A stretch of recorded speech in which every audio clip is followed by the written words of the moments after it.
Assalamualaikum warahmatullahi wabarakatuh. Waalaikumsalam warahmatullahi wabarakatuh. Alhamdulillah, syukurillah, wa nikmatillah, la haula wa la quwata illa billah. Dibacain berita, kelihatannya terus ditunggu oleh pemirsa. Masya Allah. Maka Bung Kameramen berikan hidangan berita-berita yang bisa jadi inspirasi, informasi, dan seterusnya. Baik Bung Alfian, kali ini beritanya dari detiknews.com, Selasa 22 Mei 2012. Wah, ini berita lama Bung Alfian. Saya terinspirasi soalnya Bung Alfian itu viral Bung Alfian di TikTok.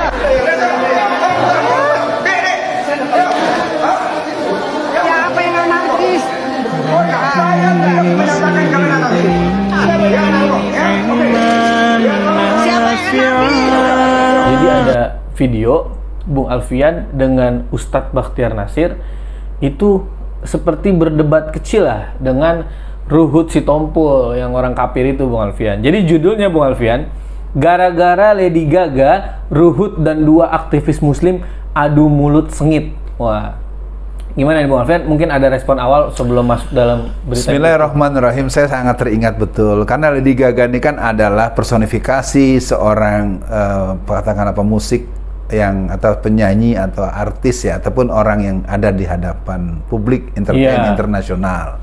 Dan Lady Gaga ini adalah pembawa misi satanic music yang memang punya catatan khusus.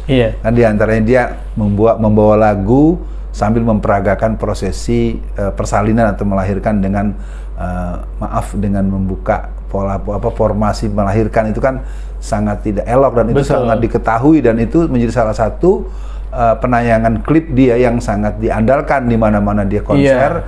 Dia akan, itu diketahui oleh banyak orang di seluruh dunia. Maka akhirnya kesatuan gerakan umat Islam yang dimotori oleh seluruh kekuatan yang ada, kita bergerak untuk menyampaikan pendapat itu kepada DPR. Maka sampailah di situ, kemudian ada orang yang bernama Pak Ruhut Sitompul yang terus mencaci maki kedatangan kami dengan kata-kata yang tidak patut. Maka Ustadz Bakhtiar Nasir memberi kode kepada saya, yuk Ustadz Alfian, kita hadapin nih orang, kita mau tanya lu kenapa ngomong begitu. Nah, akhirnya kita mulai melakukan proses untuk melakukan klarifikasi. Iya Bung Alfian, coba saya bacakan beritanya dulu, jadi nanti mungkin Bung Alfian bisa tambah ceritanya Bung Alfian. Jakarta, pertemuan Ormas Islam dan Komisi 3 DPR yang membahas konser Lady Gaga berakhir memanas saat anggota DPR Ruhut Sitompul meminta agar tidak ada aksi anarkis. Tokoh Front Pembela Islam Munarman langsung walk out. Awalnya pertemuan Ormas Islam dan anggota Dewan berlangsung adem ayem. Ormas Islam yang terdiri dari FPI dan FUI menyampaikan aspirasi menolak konser Lady Gaga yang akan digelar 3 Juni 2012 waktu itu.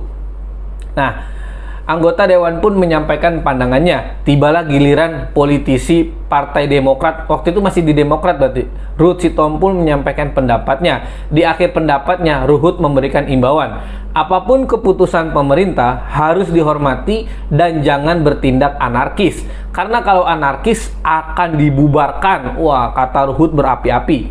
Pernyataan Ruhut langsung disambut teriakan ormas, sorak mereka. Tokoh FPI Munarman bahkan angkat kaki keluar dari ajang pertemuan itu.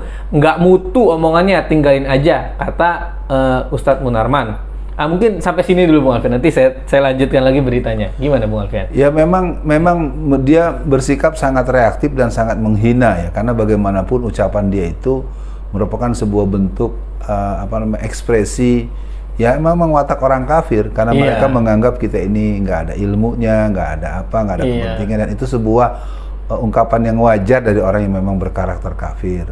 Nah, terus terang memang saat itu kami yang hadir merasa beliau ini atau orang ini mendramatisasi, mendramatisir. Bener. Nggak ada kita yang kita justru menanyakan sambil kita menjelaskan kenapa kita menolak. Betul. Justru kedatangan itu wujud daripada kita berjiwa kompromi. Dengan kita mendatangi DPR Komisi 3, justru akan ada pembicaraan. Lalu dia seenaknya saja menganggap kita nggak, buat apa kita disuruh berpendapat, kita berpendapat malah nggak boleh. Dan kemudian setelah itu dia kemudian juga habis mencaci maki, menuding-nuding, dan dia bersembunyi, nggak berani diajak ngobrol. Maksud lu apa ngomong begitu gitu? Iya, artinya kan secara tidak langsung dia nganggap kita tuh pengen rusuh, Bung Alfian ya. Iya. Nah, Bung Alfian, Wakil Ketua Komisi 3 Nasir Jamil akhirnya menutup pertemuan karena waktunya sudah habis. Pimpinan Taruna Muslim Ustadz Alfian Tanjung dan Sekjen MIUMI Ustadz Bakhtiar Nasir menyambangi Ruhut yang masih berdiri di samping mejanya. Tiba-tiba Ruhut berteriak, "Kalian mau apa? Saya hanya minta kalian jangan anarkis, saya ini intelektual." Wah, terus Ustadz Bakhtiar Nasir menjawab, "Tenang, saya kan tidak teriak-teriak." Iya Bung Alfian, dari gayanya aja dia teriak-teriak. Bung Alfian malah dengan UBN malah santai ya. Suasana tambah memanas dan ketiga orang itu saling berhadapan dan terus berdebat dalam beritanya. 5 Pamdal DPR akhirnya masuk ke ruangan mencoba melerai. Ruhut lalu dikawal kabur keluar ruangan. Sementara itu Ustadz Alfian Tanjung dan Ustadz Bakhtiar Nasir ikut keluar ruangan dengan jalur pintu yang berbeda. Urusan apa dia bilang kita anarkis? Kita kan sudah argumentatif dan deskriptif. Kita di sini adu gagasan dan aspirasi. Saya tersinggung, itu ancaman, itu hidden represif. Kata Bung Alfian tahun 2012. Wah, ini lucu sekali Bung Alfian. Masya Allah. Gimana Bung Alfian? Jadi memang dia teriak-teriak itu sambil manggil-manggil Pamdal, sambil memanggil-manggil pengamanan. Tolongin saya. Gini. Nah, kita lihat ya, ente yang menghujat, ente yang menghina orang, ente yang teriak-teriak. Ya, terus terang saja. Akhirnya kan saya sebagai orang yang memang hadir sebagai orang yang bersama dengan kontingen atau utusan sana, dan Ustadz Bakhtiar Nasir, kita sepakat untuk mengejar dia di tempat ruang kerja dia. Kita mau tanya, lu kenapa ngomong begitu? Kita kan datang baik-baik, kita menyampaikan penolakan kita. Ini argumentasinya. Yang anarkis itu di mana? Terus dia gelagapan. Kalang kabut, kita kejar sampai ke ruangannya, dia bersembunyi, takut. Ini ember bocor ini. Artinya jelas ini buat pemirsa, saya ingat betul tahun itu, subhanallah, kepada sahabat saya Ustadz Bakhtiar Nasir, beliau seorang hafiz Quran, seorang ulama yang punya penguasaan Quran yang bagus, dan kami berdua dengan satu ikatan semangat jiwa dakwah kami untuk melihat ini adalah sebuah kemungkaran yang keluar dari mulut seorang kafir seperti itu, maka kami kejar sampai ke ruang kerja beliau. Nggak berani, dia ngumpet. Ya udah, kata pengamanan, orangnya ngumpet Pak, nggak berani ngadepin bapak berdua. Ya sudah, kalau pengecut bilang aja bro, ya kan. Artinya memang ini persoalan kita, dan saya himbau buat seluruh generasi muda, mari ikuti perkembangan dunia Islam, nasional maupun lokal, dan kita harus berjuang di semua lini termasuk bidang politik, sehingga kita punya keberanian membela kebenaran dengan cara yang benar untuk kemuliaan Islam dan umat Islam. Iya Bung Alfian, saya teringat, mungkin saya pernah cerita pada Bung Alfian, saya pernah ngeliat video Bung Alfian, dalam satu kandang itu ada kucing dan anjing Bung Alfian.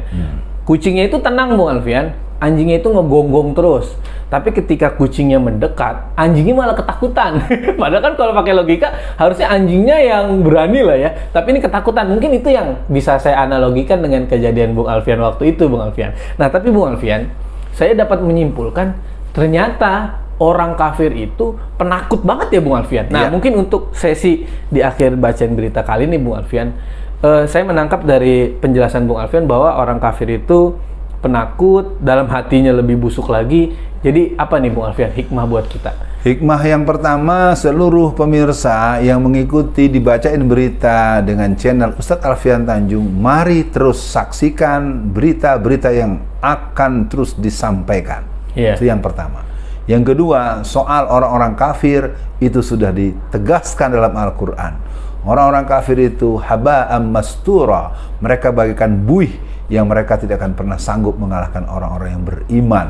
Maka marilah beriman, kuatkan keimanan kita, dan pastinya kita harus berpikir taktis, strategis. Dan yang terakhir, menghadapi orang kafir jangan bersifat kompromis. Kita harus dalam konteks dakwah amar ma'ruf nahi mungkar, jihad fisabilillah dengan segala kemampuan, kecerdasan. Demikian dibacain berita pada kesempatan kali ini.